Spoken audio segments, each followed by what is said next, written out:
SLOG FPV. If you're familiar with my channel, you know that I transitioned from videography drones to FPV drones about 3 years ago. I still fly and enjoy my videography drones, and right now one of my favorites is the Mavic Mini. It's under 250 grams, not that expensive, takes 2.7K video, and has almost 30 minutes of flight time. I use it all the time for flying over the lake, for checking out what's going on there, and getting a great video in the fall.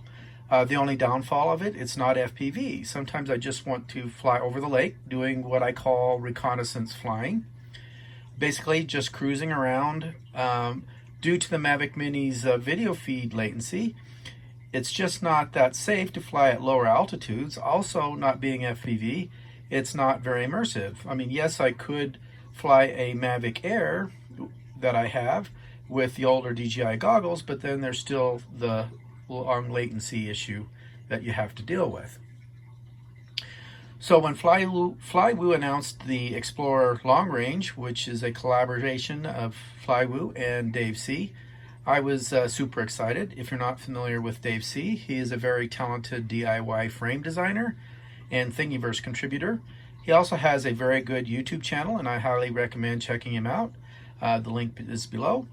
So on with the Explorer LR HD. I'm not a long-range pilot, so please keep that in mind in this review. I'm sure there are long-range pilots who would argue this is really a medium-range quad. However, it does meet what I'm looking for, which is a quiet, longer flight time cruiser that I can use to check out the lake. Yes, I have a 5-inch HT quad with GPS, but I'm just not comfortable flying over the lake because of its limited flight time. So in the box, you get two sets of props, one in the clear blue. They're Hurricane 4024 props. And this one is, that was in blue, clear blue, and this is in a clear gray. Then you get a set of screws, including some prop screws. You get an extra standoff in that package there. You do get an LED strip here for night flying. You can add that. It looks like you get some replacement nuts here. You get some frame stiffeners, cross arms for the sides if you want to have a stiffer frame. So I'll probably be adding those. You get some instructions here, and then it's nice that they give you a replacement arm, and you get stickers, and then you get the quad itself. I have the Crossfire version. On with the specs, the frame is the classic dead cat design here, which helps keep props out of view. It does have support for these 4-inch bi-blade props. The weight I was measuring without a battery is 162 grams. With a 650 milliamp hour 4S Tet 2 battery, it was coming in at 230 grams, so under the 250 gram mark. With a 850 milliamp hour 4S Tet 2 battery, it comes in at 268 grams. The motors here are the Flywoo Dave C branded 1404 2750 kV motors. On the electronics, it's a 16 by 16 stack from Flywoo, which is a F411. The ESC is a 4-in-1, which supports BL Heli S with a peak current rating of 15 amps. Also included is the mini GPS module in the back here. That's in this TPU holder here. It also includes, which is nice, this Flywoo finder. So if your battery gets disconnected, it does buzz for you. There is a reset button here that's just right underneath the TPU holder here that you just depress, and you hold that for about 3 seconds, and then it deactivates it. Also in here is the Caddx Vista. On the camera, it is the DJI FPV camera, which I like over the Nebula. So I was overall very impressed with the specs, although I do want to point out one thing. There are only two UARTs on this flight controller, which means Flywoo had to use soft serial for UART emulation for communication with the Vista in the back here. which does have its drawbacks, which I will go over in the pros and cons wrap-up. So the Flywoo actually is set up pretty well, but the things I did change, I'll go through quickly. On the Setup tab, I would go ahead and calibrate the accelerometer if you're going to be flying in angle mode. So go ahead and do that. I will occasionally be flying in angle mode, so I went ahead and calibrated it. Didn't make any changes on the Ports tab.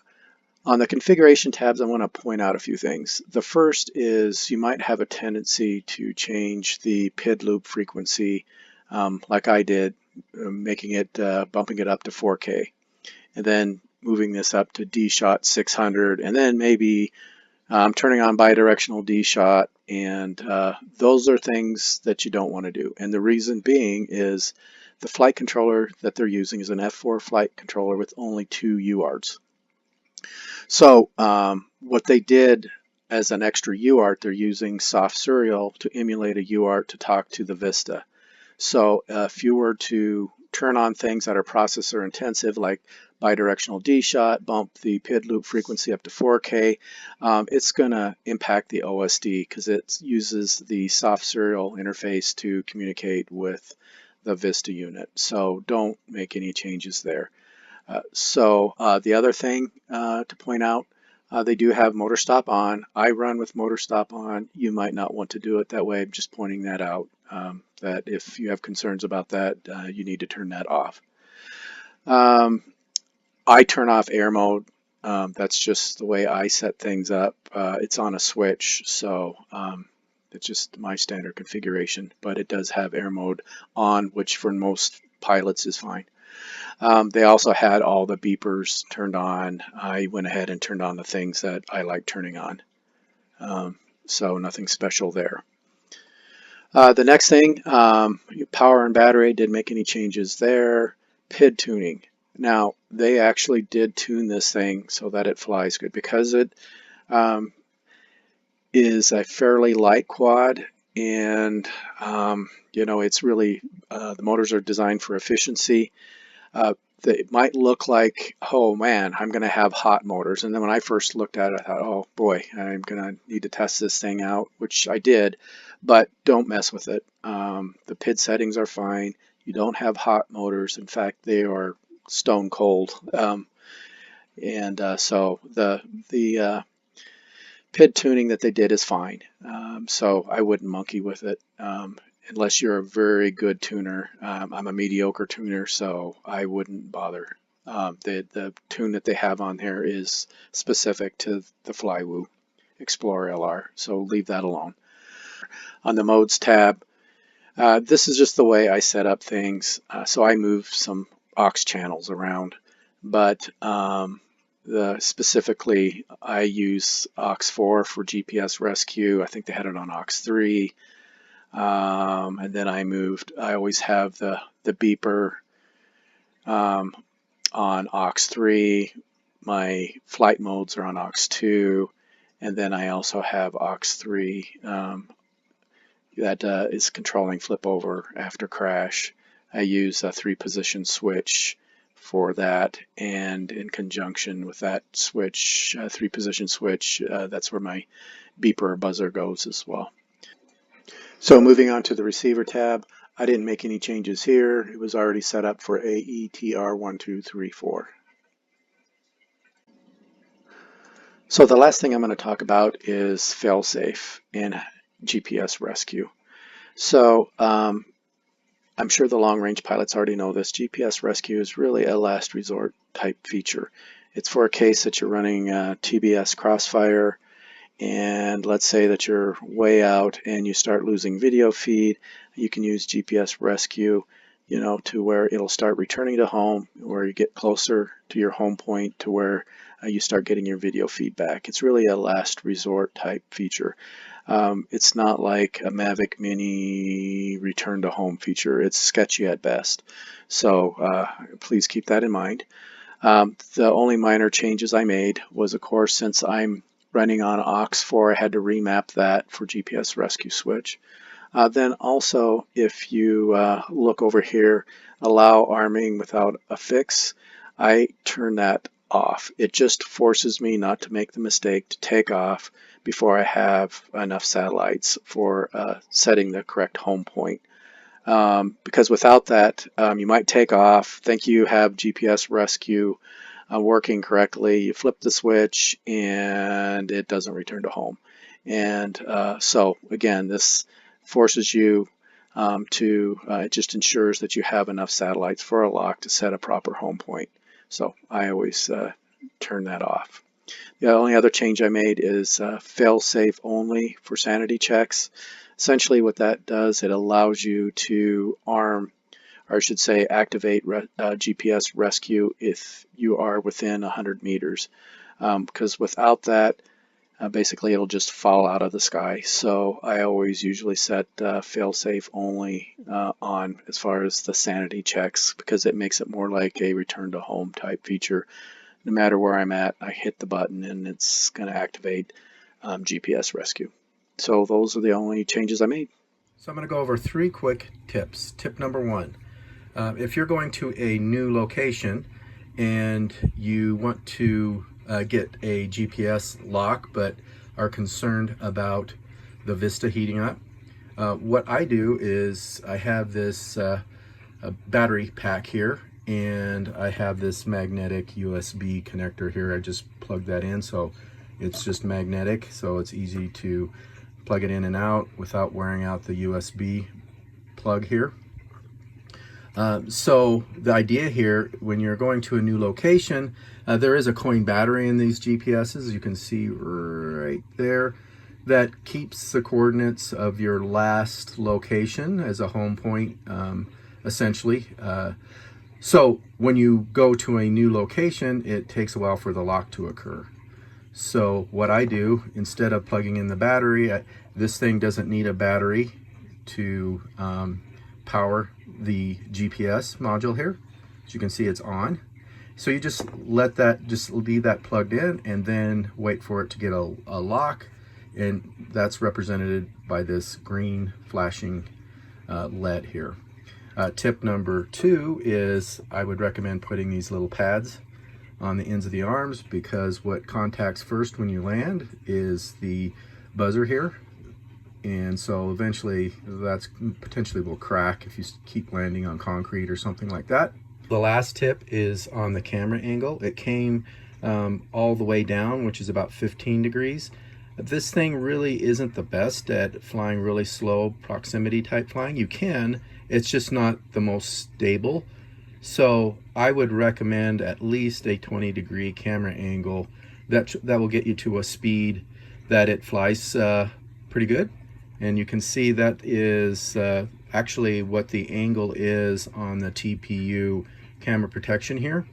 You can kind of see where the hole is as far as if you want to set that point.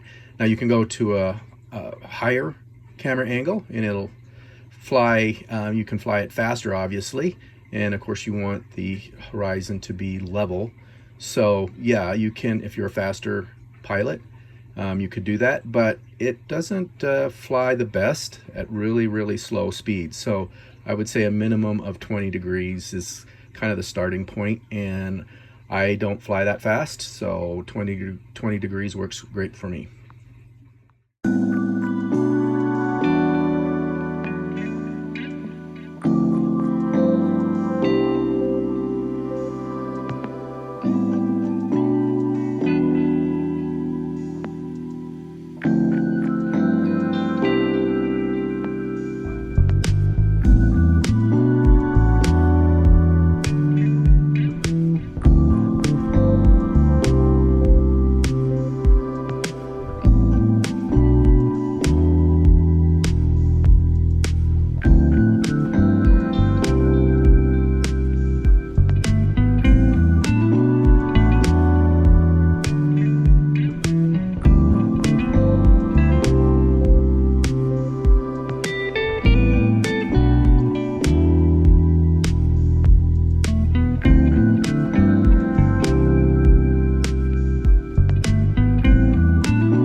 thoughts on the Flywoo Explorer LR.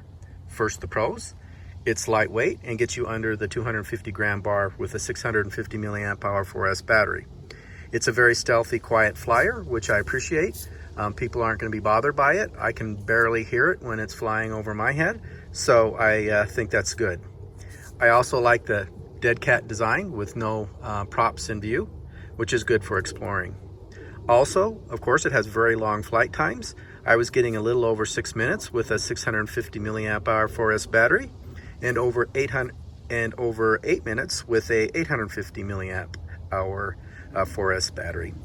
I think the LR VISTA matches up well with this craft, and I appreciate that they used the DJI camera on here because I like it better than the Nebula. So it's great for exploring in HD. I like that they added a GPS module on the back here for insurance. Also, I like the Flywoo buzzer. So if you have a battery ejection, you can at least still, locate your craft. So I think that's a great addition. And I have them on some of my larger quads. Lastly, I like how stable this thing is in flight. It's very smooth. And when you get into cruising speed, it just wants to go on forever. So it is definitely great for flying ridge lines and that sort of thing. So let's move on to the cons. It is designed, in my mind, for a very specific purpose, which is a quiet, efficient quad for exploring with HD quality video. Point being, this is not really a multi-purpose quads. Another con, I do not like that it only has two physical UARTs, hardware UARTs that you have access to. This forced Flywoo to use a soft serial UART emulation for communication with the Vista unit here. This does impact your ability to use RPM filtering, which you can't use, or running your PID loop at 8K 4K. You really have to leave it at 8K 2K. Also, I wanted to note, I did notice because it's using soft serial, the OSD will drop out sometimes. It doesn't impact the flying characteristics of this thing, but it does occasionally. You'll notice that the OSD will go blank. You still have great video feed. That isn't impacting that, but it'll go away for a couple seconds and then it'll come back. It's not a deal breaker, just wanted to note that. Also, I think they should have included landing pads like what I had to put on, because I think this is a minor niggle. I think landing quite frequently, like on concrete, since the buzzer is what contacts first, I think you're going to end up cracking it. So don't know, but I went ahead and added these pads. And then lastly, I was a little disappointed that they did not include an Insta360 mount. I know that they provided those to people that received these for early reviews. It would have been nice for the money if they would have included that for us that actually have paid for the model. So what is the verdict on the Flywoo Explorer LR HD? I think if you're looking for a cine quad, for close proximity flying, this is not the quad for you. I think if you are looking for a fast, nimble racing type quad, this is not the quad for you. If you're looking for a great freestyle quad, I think it does fine doing freestyle. It is fairly floaty. It does smooth power loops and rolls. It's just not the best for someone that is really into freestyle. Lastly, if you are a new pilot, due to its faster cruising speed and not particularly great at slow speed flying, I don't think this is the quad for you. However, if you are looking for a sub 250 gram stealthy HD cruiser with crazy long flight times, I think this is the quad for you. Also, with an Insta360 or a naked GoPro, I think it would be a great little rig to fly around along mountain ridges, capturing spectacular shots. And for me, it is exactly what I was looking for to tool around a lake I have access to. So I am very happy on my purchase, and I have no buyer's remorse. I really think the Explorer name says it all. I think it's a great little quad for longer flight times, tooling around some nice scenery, getting some nice video shots. So with that, as always, thanks for watching my channel.